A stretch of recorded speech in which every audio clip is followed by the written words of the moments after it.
son experiencias vívidas, muy conscientes e incluso muerta como tal clínicamente. La persona menciona al ser revivida que tiene una experiencia que contar. Claro, esto es diferente al estado de coma. Puede ser que recuerde cosas que estaban ocurriendo mientras ella estaba muerta. Muchas veces se experimentan sueños, lo que se denominan lúcidos. ¿Qué tipo de diferencias hay entre experiencias? Queremos exactamente saber qué es eso a lo que le denominamos experiencia cercana a la muerte. Se está mucho en debate de cuáles son los centros que regulan la conciencia desde el punto de vista biológico. Genera cambios en la actitud de las personas y su personalidad como tal y su respuesta ante el mundo es drásticamente diferente. No hay actividad eléctrica. Realmente la percepción del tiempo se vuelve subjetiva. Son momentáneos y no crean un cambio de conciencia. Mis pensamientos, mis acciones, mis decisiones. Si reencarnas, si te elevas tu conciencia, si te unes, te unificas. El sueño es una 60ª parte de lo que se experimenta a nivel de la muerte. No se pueden replicar con otros. Cambiaron por completo su visión del mundo y su relación hacia con el mundo. Creencias, ideas, predisposiciones y demás encontraron un sentido mayor a su vida. De muchos lugares, de personas diferentes, edades, colores, sabores, olores, como tú lo quieras ver. Hablar de conciencia es muy amplio. Reportan ese cambio hacia algo que es positivo, que es amor, que es luz. Eso era más real que lo real.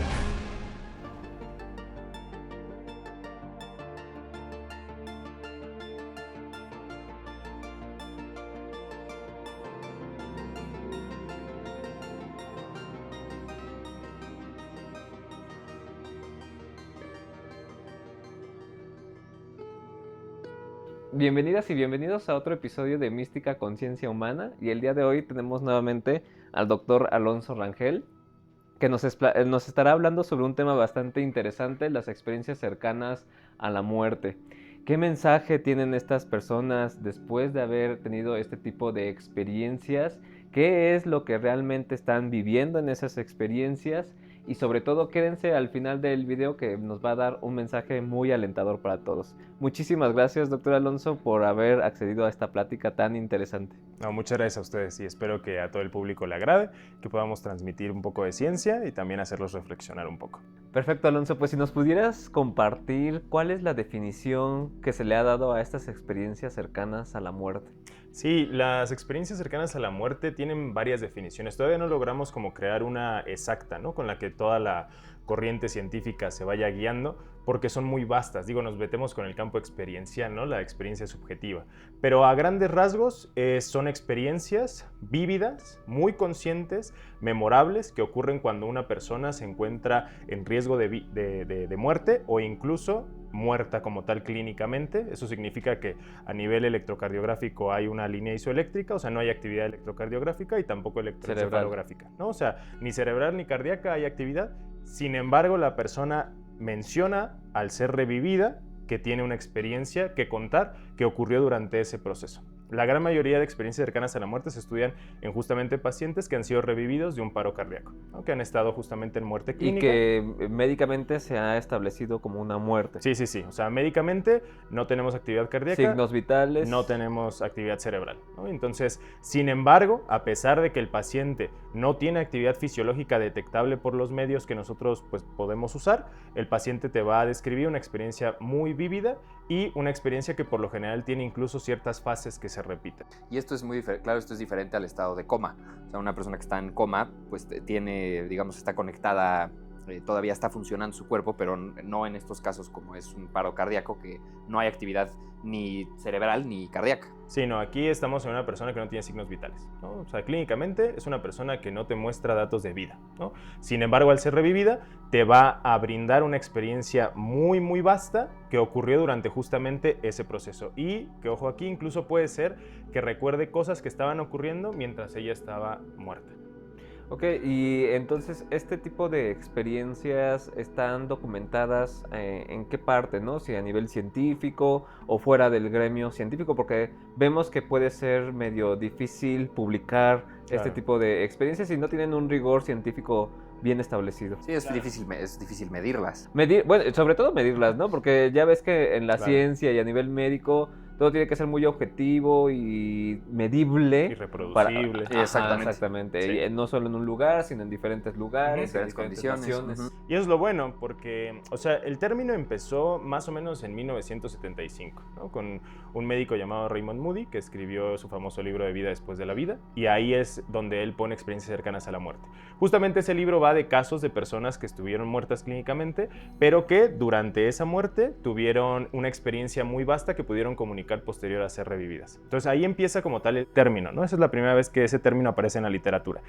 Desde ahí, o sea, estamos hablando de muy poco tiempo, en el 75 para acá, se empieza a estudiar a fondo ya con rigor científico, ¿no? Queremos exactamente saber qué es eso, a lo que le denominamos experiencia cercana a la muerte. Y se empiezan a hacer estudios no nada más aquí en Occidente, sino también a nivel oriental y a nivel de, por ejemplo, comunidades no tan, digamos, industrializadas, que se ha visto que tienen reportes de experiencias cercanas a la muerte en sus textos desde hace muchísimo tiempo, ¿no? Entonces, sí se ha estudiado bien. Aquí en Occidente el investigador, digamos, número uno, o el que está guiando todo esto, se llama Bruce Greyson, y él publica todos los años muchísimas investigaciones al respecto con alto rigor científico. De hecho, él tiene una escala para poder saber si sí hay una experiencia cercana a la muerte o no es una experiencia cercana a la muerte. Quizá es más bien alucinación, imaginería, y esta escala se utiliza a nivel científico en todos los estudios que vamos a tocar sobre ese tema.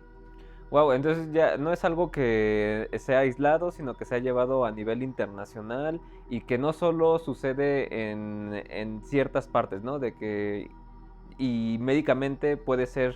Yo no sabía de esta escala, al ratito nos podrás comentar al Igual respecto. si no la ponemos aquí. Sí, porque eso ya da un mayor fundamento a nivel científico. Y si ya está avalado por pares, recordemos que todo este tipo de investigaciones tienen un rigor que es evaluado por otros expertos o científicos del área. En estas experiencias que ya están documentadas y medidas bajo este tipo de escala, ¿qué es lo que presentan o qué hay similitudes o qué tipo de diferencias hay entre experiencias con los...? Sí, eso es lo interesante. ¿Por qué es que llama tanto la atención la experiencia cercana a la muerte?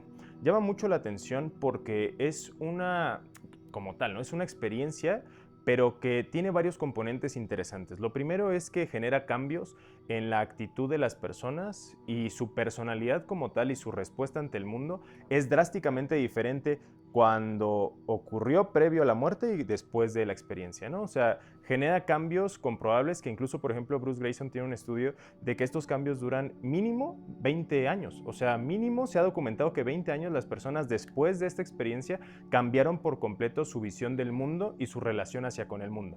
¿Cuáles son los principales cambios que reportan estas personas? Primero, se sienten más conectados con todo el mundo. O sea, ellos mismos dicen que empiezan a sentir que la propia unidad de la interacción humana justamente no somos casos aislados, sino que todo el tiempo nos estamos afectando unos a otros, ¿no? Entonces empiezan a sentir parte del mundo, se unifican y por lo tanto empiezan a tener una sensación mayor de responsabilidad, ¿no? O sea, ellos mismos empiezan a decir, ¿sabes qué?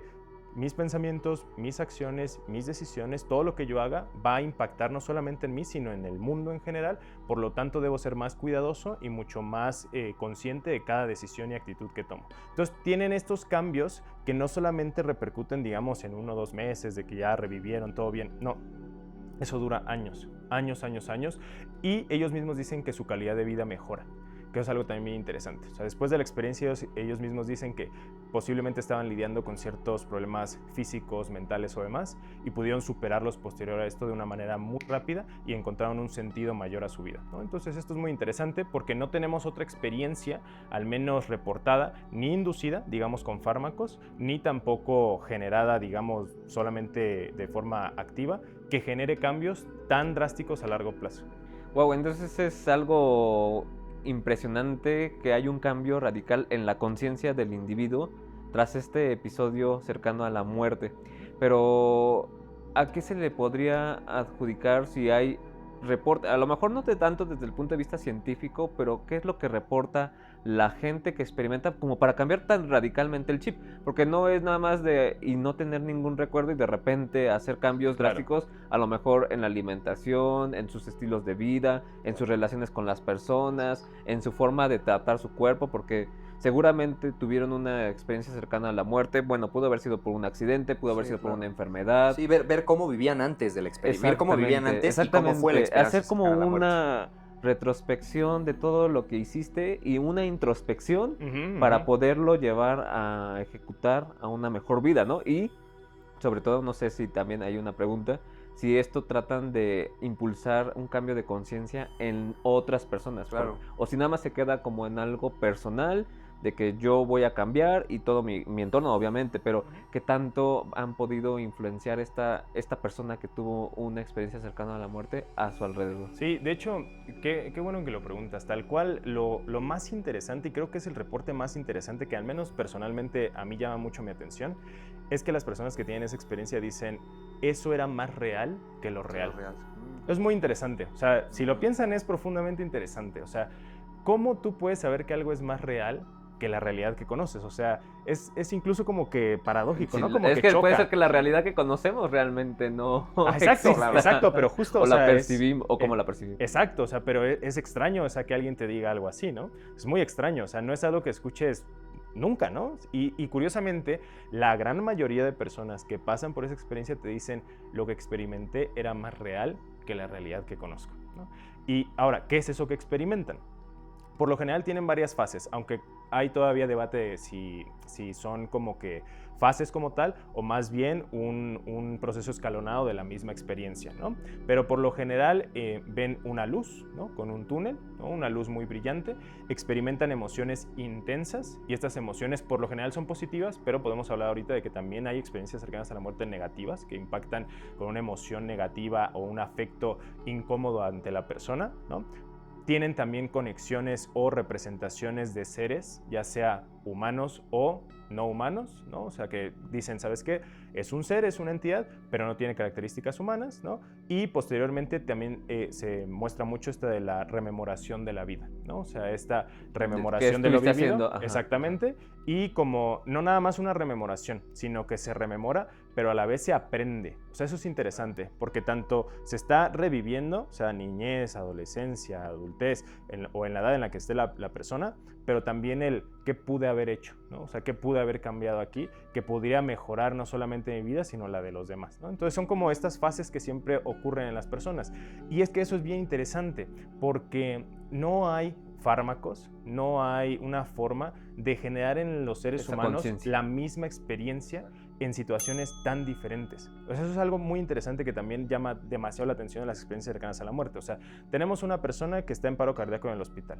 Tenemos otra que cayó de una cascada, quedó inconsciente y tuvo un trauma craneoencefálico severo mientras cayó. Tenemos a otro que tuvo a lo mejor un impacto de proyectil en la cabeza. O sea, ¿cómo es que estas tres personas que viven en lugares totalmente diferentes, que tienen un contexto previo totalmente diferente, sexos diferentes, edades diferentes, todo diferente, pasan por las mismas fases? Y Eso formas es de lo que- morir diferentes. Exacto, o sea, eso es lo que impacta demasiado de las experiencias cercanas a la muerte, porque están viviendo una experiencia subjetiva tan semejante, personas tan diferentes. Y eso es algo que llama demasiado la atención. Y llama la atención y uno se empieza a preguntar, bueno, ¿por qué en un momento en el que están perdiendo su vida la valoran tanto?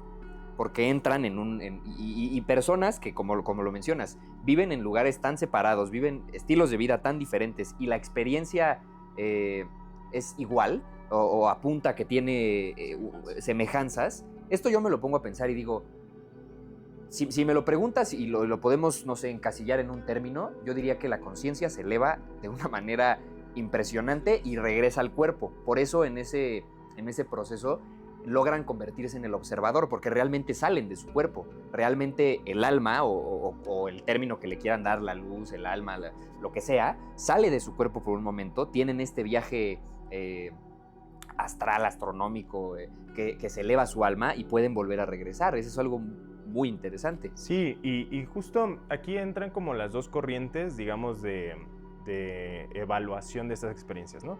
Tenemos la corriente materialista pura y una corriente, digamos, más transhumanista, ¿no? Una corriente que trata más desde principios espirituales, explicarlo, ¿no? Sobre todo le llaman esta desencarnación de la conciencia, o sea, el hecho de que la conciencia no es generada como tal por el cerebro, sino más bien como interpretada por él mismo. Y tenemos la corriente materialista. La gran mayoría de estudios son de la corriente materialista. O sea, la gran mayoría. Y es interesante porque cuando tú lees los estudios, los propios autores lo ponen textual. Nosotros vamos a pegarnos a una explicación materialista. O sea, Bueno, acá no van a aparecer algunos de esos. Sí. O sea, pero lo ponen textual. O sea, justo como para ellos mismos dejar en claro que van a ir acorde al paradigma actual de la ciencia, ¿no? Pero hay otras publicaciones que ellos mismos dicen, ¿sabes qué? Nosotros vamos a tratar de dar una explicación más metafísica o más no materialista, ¿no? Es que llega un punto en el que las herramientas que utilizamos para medir ciertos fenómenos no se pueden replicar con otros. Si estamos, es medirlo con otro tipo de instrumentación. Sí, o no son insuficientes. Claro. A mí me quedó la duda si realmente es tan aleatorio estas experiencias o si se ha encontrado como un patrón o tú has podido identificar algún patrón. Ahorita que comentabas los diferentes escenarios en los cuales pues culmina la vida.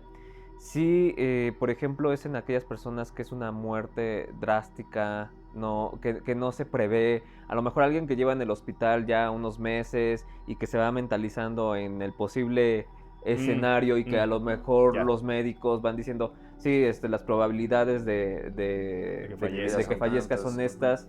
Pues ya como que la misma mente o la misma familia se va predisponiendo. No sé si has encontrado tú o se ha documentado de que realmente es en aquellas personas que no es totalmente inesperado. Digo, la muerte es inesperada siempre, pero en algunos pues ya te van avisando, ¿no? Ya te van dando datos de alarmas. Aquí no sé si se ha documentado o tú has notado algún patrón. Lo que más se reporta, y la gran mayoría de estudios, por ejemplo el AWARE y el estudio AWARE 2, que fueron estudios multicéntricos en Estados Unidos, por lo general utilizan a pacientes en paro cardíaco, ¿no? Porque digamos que son pues, los pacientes de mayor accesibilidad para poderlos estudiar, ¿no? Digamos, no puedo estudiar a un paciente que se accidentó en la carretera tal, porque de aquí a que llego yo con todo el equipo para ponerle un electroencefalograma, un electrocardiograma, pues no me da el tiempo, ¿no? Entonces es como que la gran mayoría de estudios se centran en pacientes en paro cardíaco. Sin embargo, los reportes de casos son profundamente variados. O sea, estas experiencias parece que no tienen nada que ver con el tipo de muerte, no tienen nada que ver. O sea, ocurren en pacientes que tuvieron muertes traumáticas, ocurren en pacientes que tuvieron muertes, digamos, ya premeditadas o de una enfermedad crónica que se agudiza, pero que el paciente ya sabía que estaba en estado de empeoramiento, o ocurren pues, en pacientes que de la nada, de forma súbita, tienen un paro cardíaco súbito y no estaban ni siquiera predispuestos a que eso iba a ocurrirles, ¿no? Entonces no hay como que una selección de que, ¿sabes qué? Esas experiencias nada más les ocurren a ciertos pacientes y podríamos inferir que ya estaban predispuestos o no, ni siquiera tampoco con el nivel cultural, ni siquiera tampoco con el nivel socioeconómico, nada. Sí, no hay relación con el nivel socioeconómico ni educativo. Pues es que es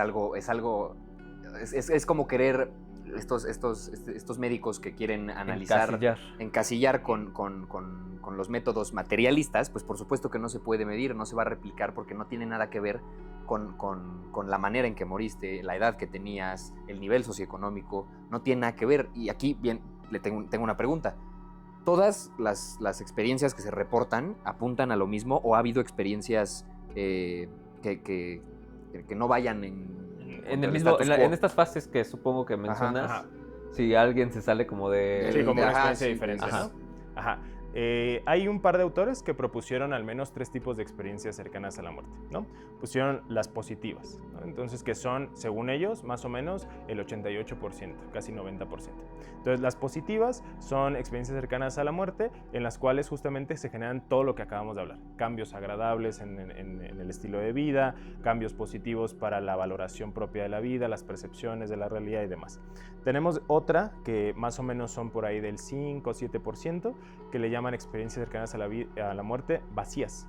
Entonces, a eso que se refieren que las personas, la experiencia que denotan es que estaban aislados, como donde no había nada. O sea, ellos sí tienen conciencia de sí mismos, porque es interesante, tienen autoconciencia, pero no notan nada con lo que puedan, digamos, interactuar. Entonces, se notaron como aislados. Y esto es un 5% más o menos.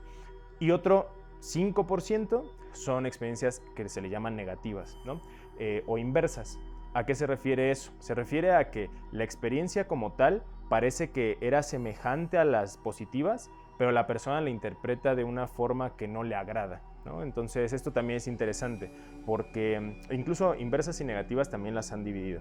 Inversas es más como que, ¿sabes qué? Tengo la misma experiencia que los de la positiva, pero a mí no me fue grato. O sea, para mí el haberme topado con el túnel lumínico, con seres espirituales, no me es grato. O sea, a mí me genera molestia, ansiedad, miedo. Y tenemos las negativas, que las negativas puras, incluso algunos autores han propuesto que se les llame infernales, porque reportan al menos estas como representaciones del infierno, ¿no? O sea, muchísima ansiedad, muchísimo miedo, muchísima angustia, desesperación y contacto como con seres que pudieron o intentaban, o al menos ellos sentían o percibían creencias, ideas, predisposiciones y demás. Pero es interesante también notar que no todas las experiencias cercanas a la muerte son excelentes, ¿no? No se ha estudiado, por ejemplo, si la creencia religiosa interviene en que sea positiva o negativa. Eso no se ha estudiado, ¿no? O sea, porque fácilmente a lo mejor alguien de la audiencia puede decir, sí, seguro a los ateos les pasa la infernal, ¿no? Pues por ateos, ¿no?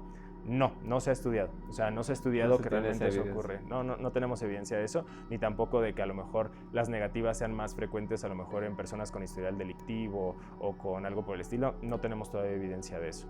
No, y además, como mencionas, con ligeras diferencias o similitudes, lo que verdaderamente cambia es la interpretación de lo que se experimentó. Ahora, otra pregunta. Después de que experimentan, independientemente de cómo haya sido la manera en la que lo experimentaron, esta experiencia cercana a la muerte, hay cambios, ahora sí, medibles en lo material, una vez que ya regresan aquí, que se puede hacer algún estudio. ¿Hay cambios hormonales? ¿Hay algún cambio? Digo, no, además de los cambios que ellos mismos ponen en práctica claro. por la experiencia cercana a la muerte, porque pues si uno se pregunta, ¿qué sentiría yo?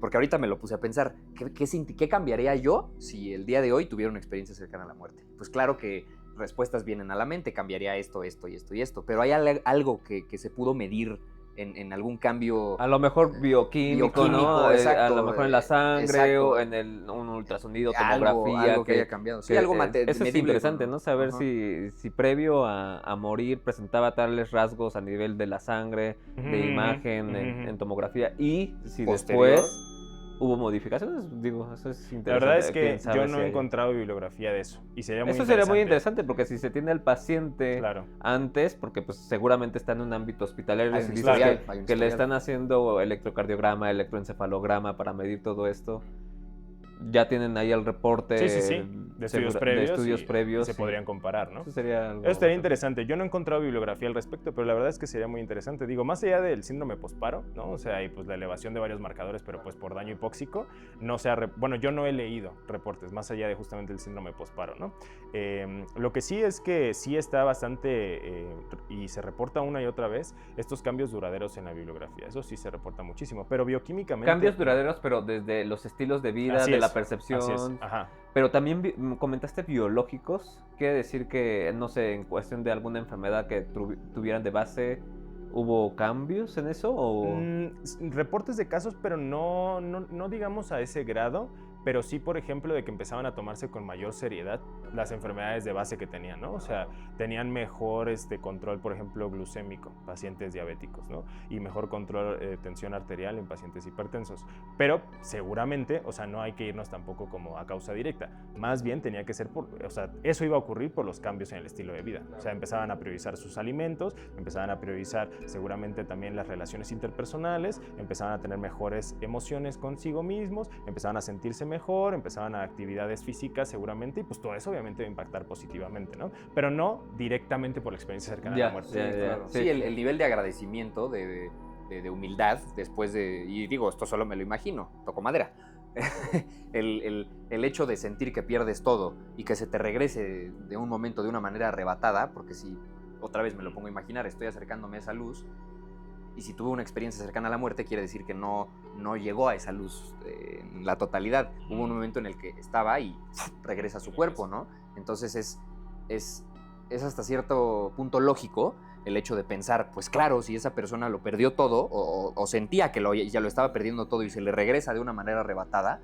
pues muestra una apreciación por la vida mucho mayor. Claro. Y habría que analizar también el impacto que tiene la gente que está a su alrededor, cómo cambian también, o qué impacto tiene el hecho de que lo hayan sentido que lo perdieron, porque una pérdida la siente la persona porque pierde su vida, pero la persona que lo acompaña en ese viaje también siente Justo que para lo ahí pierde. va, y creo que va en relación a tu pregunta, ¿cuánto tiempo es el que se ha establecido como una muerte desde el punto de vista biológico y que experimentan estas experiencias, valga la redundancia, a nivel, bueno, ahora sí que físico, ¿no? Porque a lo mejor a nivel en donde estuvieran mental o lo que fuese, pues fue para ellos mucho más tiempo, pero acá, establecida la hora de la muerte, a que se obtienen nuevamente los signos vitales, ¿cuánto tiempo es el que se ha Súper estimado? variable, súper variable. Por ejemplo, en los estudios que había mencionado previamente, en el AWARE 1 y 2, pero sobre todo en el 2, sí se menciona que hay pacientes que tienen experiencias cercanas a la muerte con 5 minutos de muerte clínica, hay otros con 12, hay otros con 18 y así. Y 18 hay minutos. minutos. Y hay incluso reportes de caso de personas, pero digamos que son en condiciones difíciles. Por ejemplo, una que era doctora, una ortopedista, que cayó por una catarata y quedó su cuerpo bajo el agua y emergió 20 minutos. O sea, 20 minutos estuvo bajo el agua. Pero obviamente por las condiciones de frío extremo se cree que es posible que no haya habido tanto deterioro Daño a nivel orgánico. neuronal. Ajá. Pero ella tuvo una experiencia cercana a la muerte también, ¿no? Entonces sí la reportó. Entonces no hay como un periodo de tiempo establecido en el cual puede ocurrir, pero sí que bueno que lo mencionaron. Esa sí es una experiencia que tienen las personas. O sea, las personas no son conscientes del tiempo real, digamos, del mundo, mientras eso está ocurriendo. O sea, para ellos puede haber pasado horas. Incluso algunos han dicho que incluso llegaron a estar días en esta experiencia. Entonces no se correlaciona el tiempo subjetivo con el tiempo, digamos, objetivo. ¿Y sabes qué? Me llama ahorita mucho la atención esto que dices, que no son capaces de medir el tiempo, porque hay algo que yo practico que es respiraciones y manteniendo, hiperoxigenando el cuerpo y sacando el oxígeno con una última respiración y quedando en estado de quietud.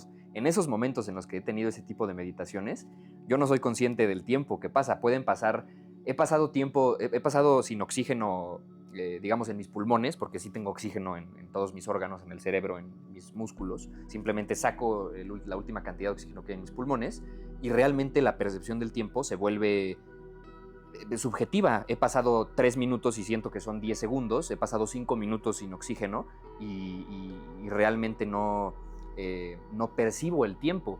Sería... El símil, yo creo que también un poco desde el sueño, ¿no? Porque en el sueño también el cerebro sigue activo, ¿no? El cerebro sigue activo y muchas veces se experimentan sueños, lo que se denominan lúcidos, en donde estás súper vívida la experiencia que decías, ¿no? Para las personas que tuvieron esa experiencia, no se tenían noción del tiempo. En un sueño tampoco tienes noción del tiempo.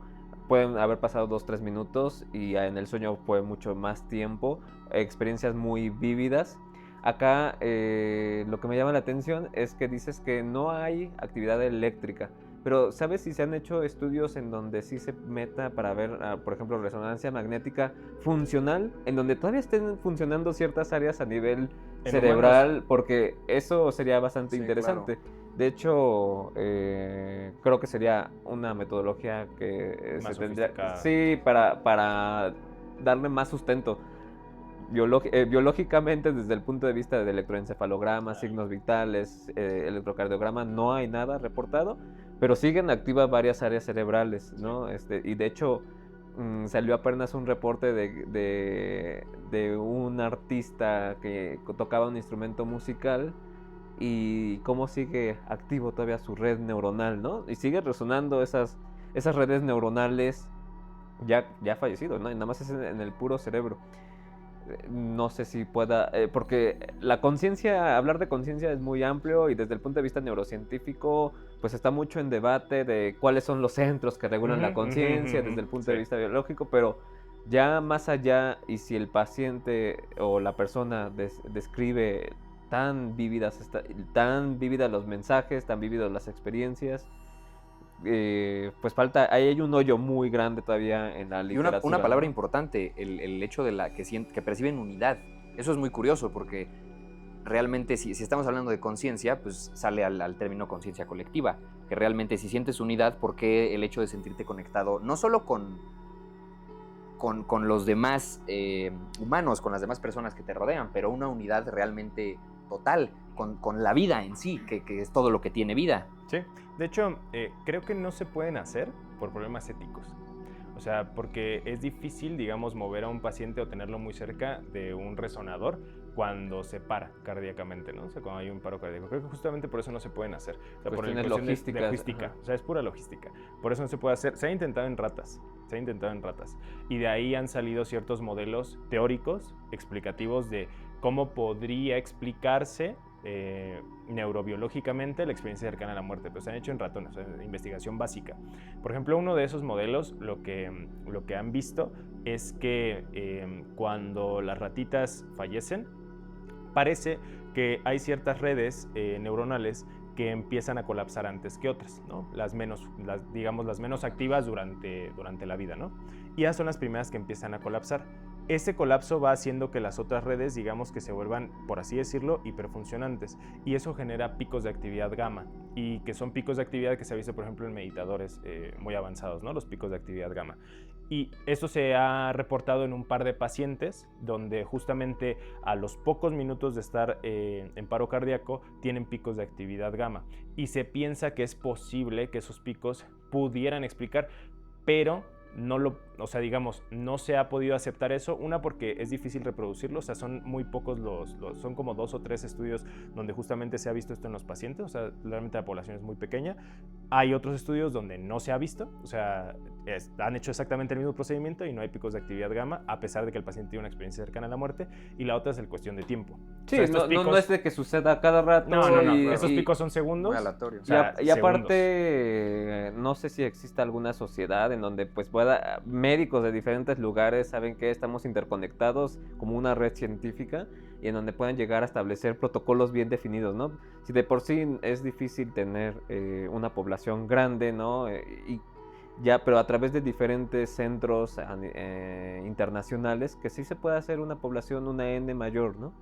Eso se intentó en el estudio AWARE 2, pero fue nada más en multicéntrico Estados Unidos, ¿no? Entonces, si no mal recuerdo, no se utilizaron hospitales de otros países. Pero, digamos, ya AWARE 2 pone un paso, ¿no?, en esta dirección. Entonces, no dudemos que seguramente en un futuro pudiéramos encontrarnos ya con estudios transnacionales, ¿no?, en donde ya participaran diversas culturas y diversos organismos hospitalarios. Aquí la cuestión es que justamente el problema es que, para empezar, la experiencia cercana a la muerte de tipo paro cardíaco, o sea, que ocurre nada más en paros cardíacos, ocurre más o menos en el 10 al 20% de las personas, ¿no? Entonces, también la N pues baja muchísimo, porque aunque yo tenga pues 10,000 paros cardíacos, pues solo el 10%. No, pues aún así son muchos. Sí. Y van en aumento. Sí, claro. O sea, pero el 10% de un infarto agudo del miocardio, claro, es una... pues es que de hecho es casi la misma población que puedes revivir. O sea, si tú checas justamente las personas en paro cardíaco que son que responden a maniobras de reanimación, justamente también son como el 10%. Entonces eso también es interesante, Oye, una pregunta, y yo creo que también se estarán haciendo en público y acá. ¿Qué mensajes o qué experiencias en sí tienen las personas cuando ya están después del túnel, tienen esas experiencias vívidas? ¿Qué han reportado esas personas? Son súper vastas, pero digamos, lo más general, porque son súper vastas, pero lo más general es, ellos describen que por primera vez entienden a nivel experiencial, no a nivel lógico semántico, a nivel experiencial, qué significa amor. O sea, ellos siempre te dicen: sentí un amor puro, inigualable, que me envolvía y que todo lo llenaba. Entonces eso es muy interesante, ¿no? Porque eso, o sea, es un entendimiento experiencial, es fenomenológico, no es conceptual, no es lógico matemático. Sí, no, es emocional. Es puramente emocional. Y muchas veces lo reportan, o sea, era un amor que todo lo abarcaba y que me envolvía por completo, ¿no? Omniabarcante y total. Eso es una. La otra es que reportan también mucho la luz, ¿no? Mucho reportan una luz. Y esa luz, justamente ellos también dicen, es una luz de la cual emana ese amor, ¿no? Entonces también es interesante, muy, muy interesante. Otra cosa que reportan mucho es el contacto con seres espirituales, que, bueno, le decimos espirituales porque, digamos, ellos mismos te dicen que no son físicos, ¿no? Ellos mismos te dicen no tienen las características de una persona así como nosotros, ¿no? Y eso es interesante. Pueden ser tanto de su familia, o sea, antepasados, como no, o sea, Que no conocen. que ellos no conocen, ¿no?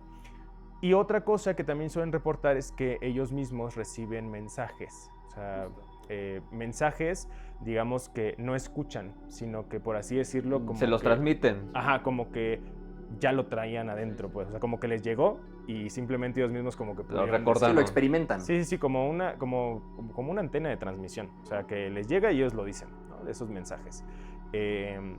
Y por eso es que yo pienso que es tan drástico los cambios en la vida que tienen, ¿no? Porque experimentan justo, quizá cosas más reales que lo real, ¿no? O bueno, digamos cosas que no son comunes en nuestra realidad, ¿no?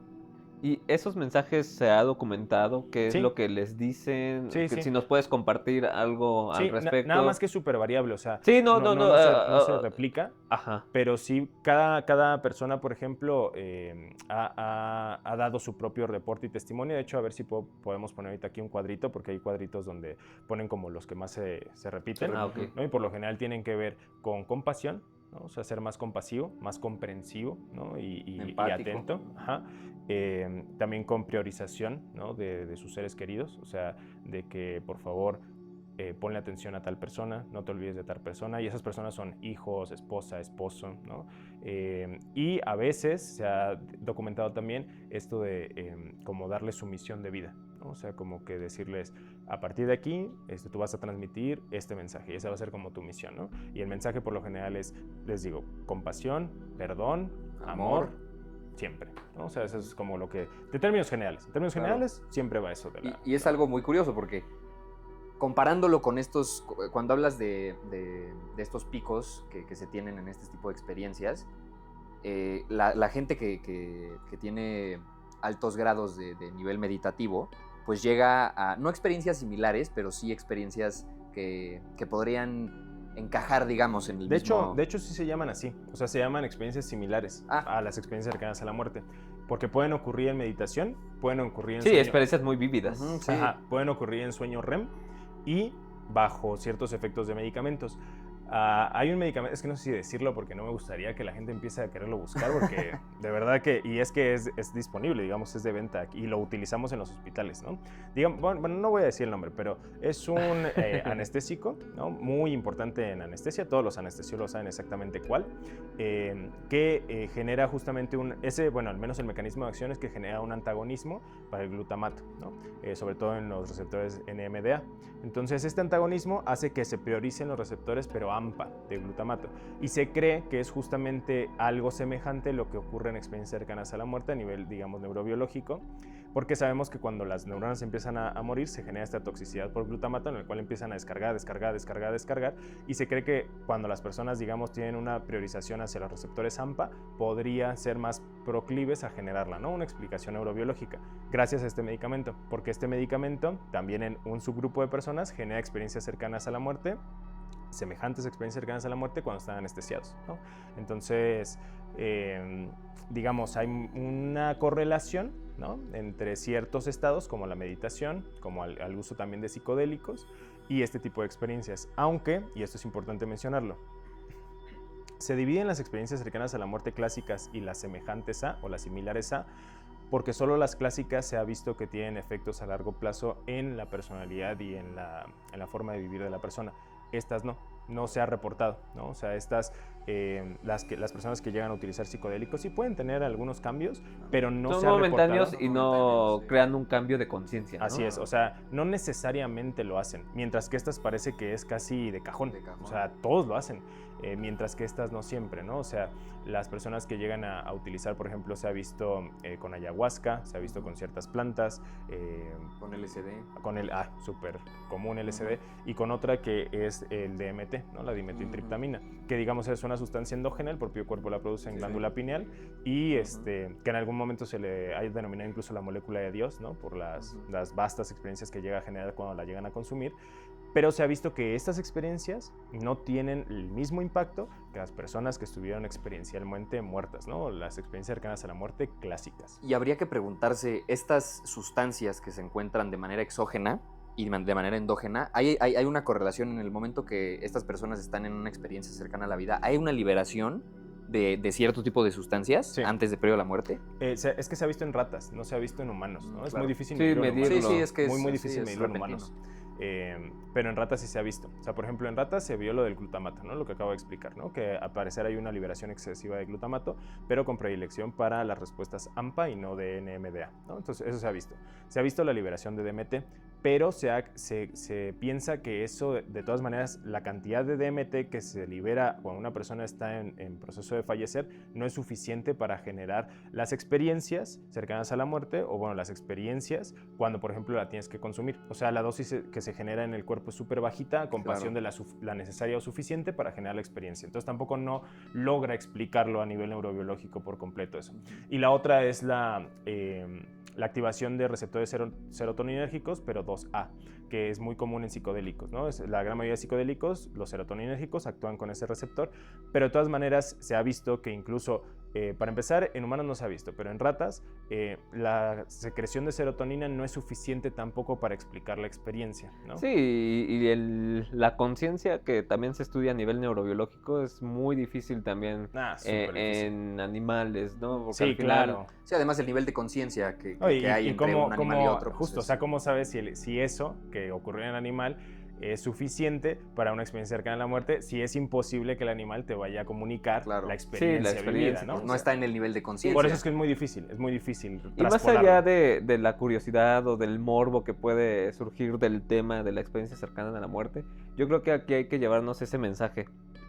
Por eso te lo preguntábamos, del amor, de la compasión, de la empatía, ¿no? Que no hace falta tener este tipo de experiencias como para hacer conciencia de que así es como tienes que estar teniendo esos hábitos y esa vida de manera cotidiana. Y además en cualquier religión que se profesa a ver, tienes una vida aquí, pero tienes una vida después. Ya sea del tipo de religión que sea, si reencarnas, si te elevas tu conciencia, si te unes, te unificas, todas las religiones hablan de lo mismo. Hablan de qué, de amor, de compasión, de entregar, perdón. de perdón, exactamente.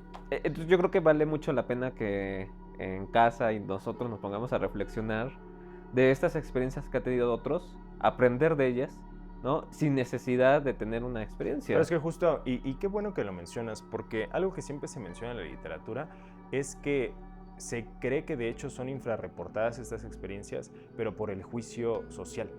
O sea, eso es importante decirlo y para nuestra audiencia, ¿no? O sea, yo tuve la oportunidad de conocer personalmente a una enfermera que había estado muerta clínicamente y tuvo una experiencia cercana a la muerte. Y me dijo, eres la primera persona a la que le cuento esto porque tú fuiste quien me lo preguntó. O sea, yo esa vez que me enteré, yo fui directamente y le pregunté. O sea, me dijeron, es que ella estuvo muerta, que no sé qué. Yo fui y le pregunté, oye, ¿te acuerdas de lo que viviste cuando estabas ahí? Y ella me acuerdo que se quedó como pensándolo un tiempo, ¿no? Así como de que, ¿por qué me estás preguntando esto? Y le digo, o sea, igual si no me quieres contar no pasa nada. Pero ahí me dijo, es que eres la primera persona a la que le voy a contar porque...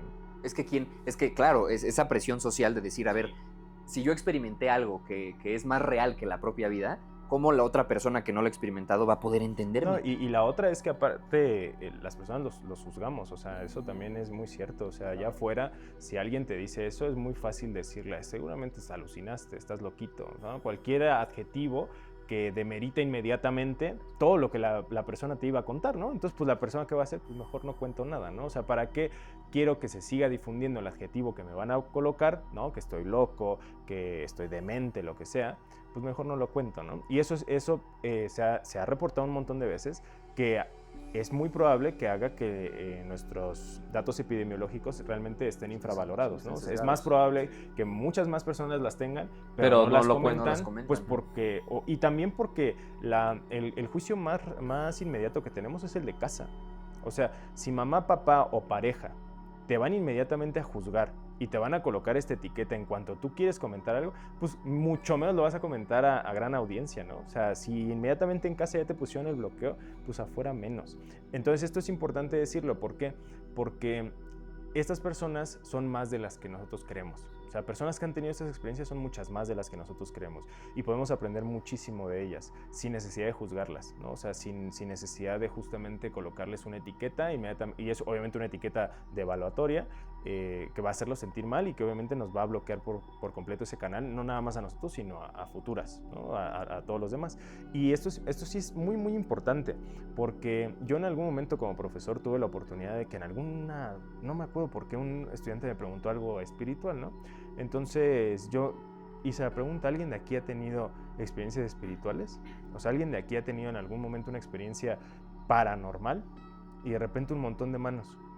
Pero de que se iba alzando una, se iba alzando la otra. Y entonces, se iban cuantos más animando, eran, se iban animando. por supuesto. Sí. Y entonces, ¿por qué es importante mencionar eso, no? Porque es muy probable que estas experiencias, como parte de todo el gran campo de experiencia humana, sean muchísimo más comunes de lo que nosotros creemos. Pero nuestra propia cultura nos limita a escucharlas, nos limita a darles oportunidad de, oye, pues, ¿qué tienes por decir, no? Porque inmediatamente le decimos, estás loquito, alucinaste, vete al psiquiatra, vete para allá, o sea, los excluimos inmediatamente. Inclusive nuestros propios sueños, Sí. que son experiencias en sí Ujú, paranormales. Sí. Porque, pues, o sea, claro que la estás experimentando en tu cuerpo, pero es un momento en el que no estás consciente en una totalidad. Y no, yo diría que estás todavía un poco más consciente en el sueño. De hecho, en la filosofía del judaísmo mencionan que el sueño es una 60ª parte de lo que se experimenta a nivel de la muerte. Eso es algo muy importante, ¿no? E interesante, porque realmente también durante el sueño puedes tener ese tipo de experiencias y puedes tener un aprendizaje. Claro. Y ahorita Claro. quiero compartir algo porque ahorita eso es importante. Las personas que tuvieron experiencias cercanas a la muerte positivas, la gran mayoría le pierde el miedo a la muerte, pero no quieren morirse. Eso es interesante. Valoran.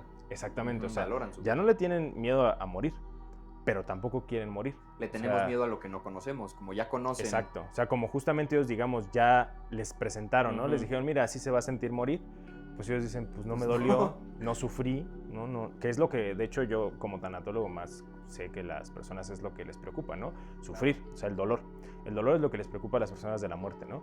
Que sea un dolor que sea intratable, ¿no? Y esa impotencia. Y entonces cuando las personas pasan por esa experiencia y se dan cuenta de que, pues no me dolió, no sufrí, y todo lo contrario, me envolvió un amor intenso, me sentí unido, unificado, parte del todo, pues obviamente ya no le tienen miedo a la muerte, pero no se quieren morir. O sea, no es como de que genere justamente una actitud, digamos, delirante a la búsqueda inmediata otra vez de esa experiencia, como lo podría ser una droga. O sea, una droga que te genera un efecto intensísimo, es muy probable que la vuelvas a buscar. Esto, a pesar de ser un efecto muy intenso y muy vivido, las personas no lo vuelven a buscar. Ellos dicen, yo tengo aquí ya que hacer algo en la vida, tengo un completo cambio en mi estructura hacia la misma, quiero vivirla plenamente. Y cuando llegue la muerte, ya sé a qué voy.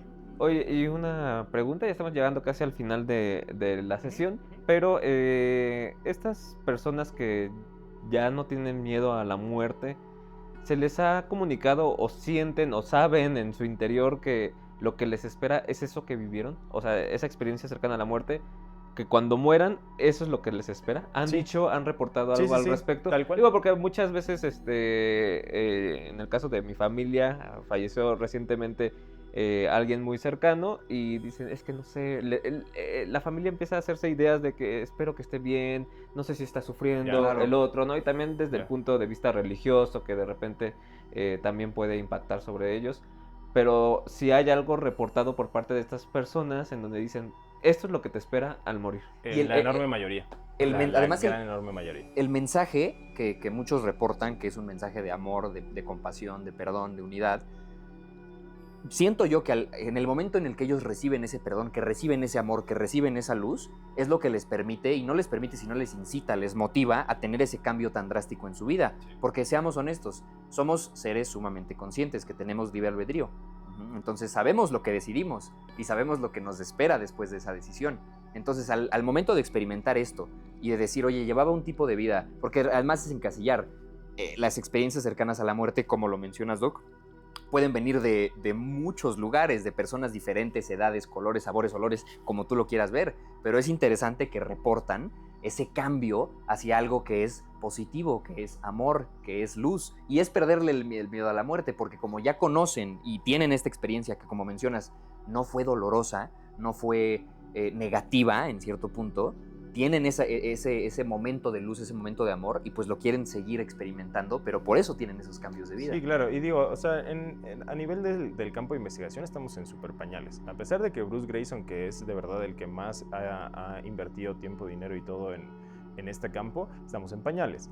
Pero regresando a la pregunta principal, sí, o sea, la gran mayoría de personas dicen, yo sé que eso es lo que va a pasar cuando vaya a morir, ¿no? Entonces, ellos mismos profesan esa serenidad ante la idea de la muerte, su relación con la misma cambia drásticamente, pero como bien decían pues, muchos filósofos existencialistas, una vez que resuelves el problema de la muerte, pues el problema de la vida ya no existe, ¿no? Entonces ya tienen un sentido de vida, no, la vida ya no les es problemática, ¿no? Entonces muy interesante también. Incluso hay un libro que se llama Francesco, ¿no? En donde muestra todo lo que hay después de la vida e incluso antes de venir a esta vida, y que para muchos desde el punto de vista tanatológico les ha funcionado, ¿no? Saber qué te espera, ¿no? ¿Qué te espera? Porque muchos, el miedo es porque no sabes qué te espera.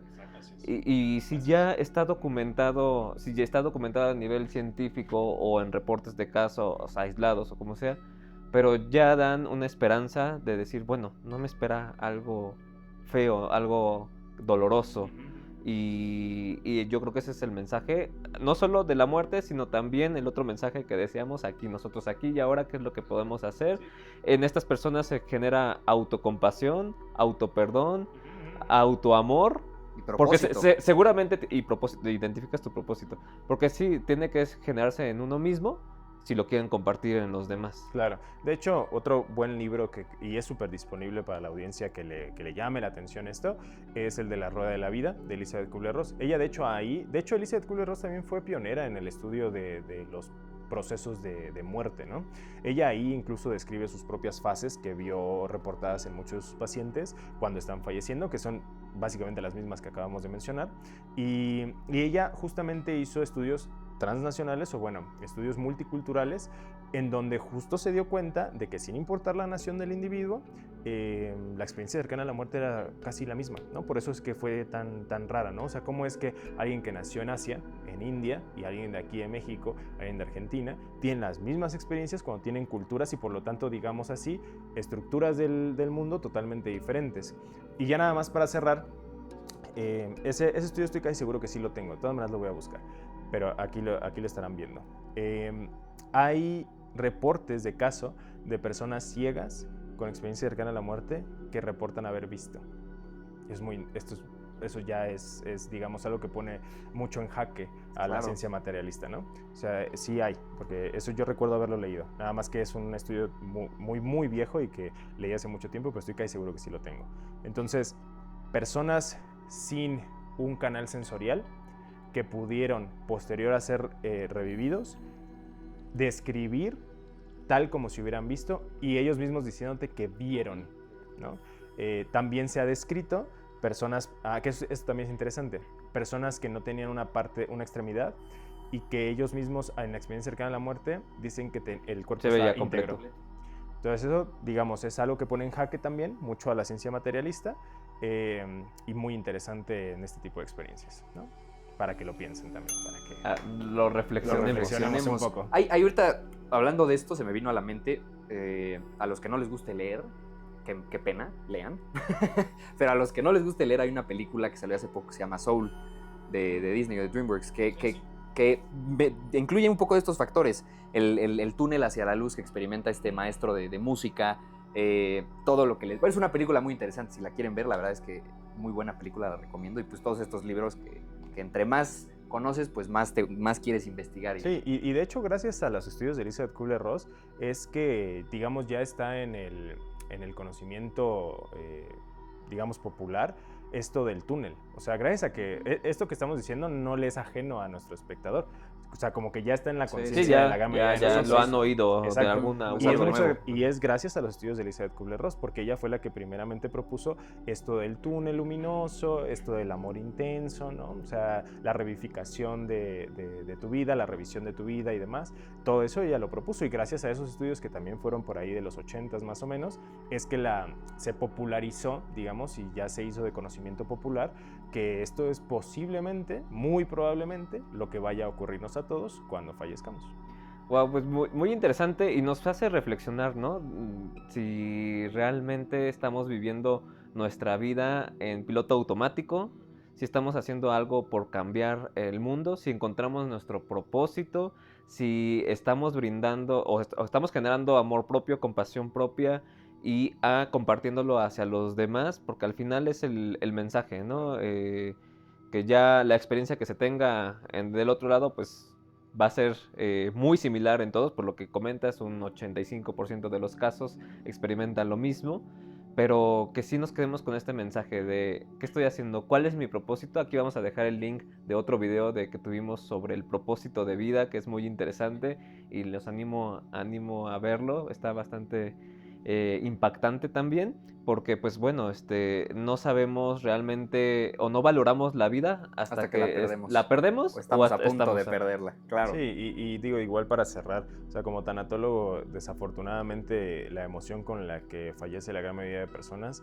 es arrepentimiento, ¿no? Es culpa. ¿Y culpa de qué?